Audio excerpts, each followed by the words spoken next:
the north 385, 1803. As you heard on the RB17P, this is a very well-made audio receiver. All out to Jamestown, and then we're done. For a handheld, this thing has maybe one of the best speakers I've ever heard.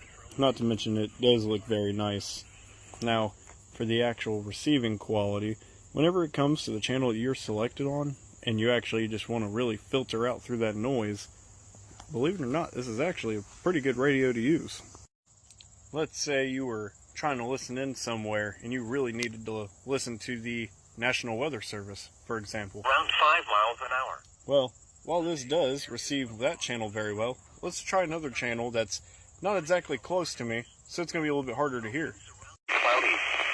Humid with lows in the mid-60s. Light and variable winds.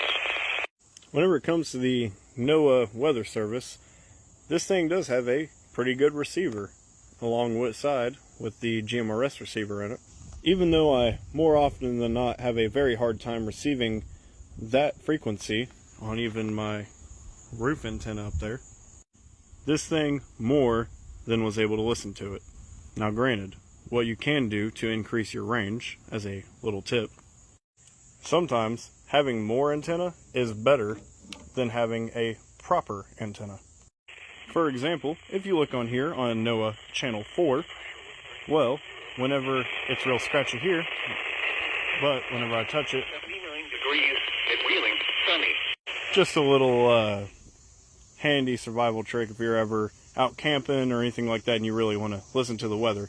Get something of an antenna and put it in there and try to increase your grounding or even just the amount that you're receiving.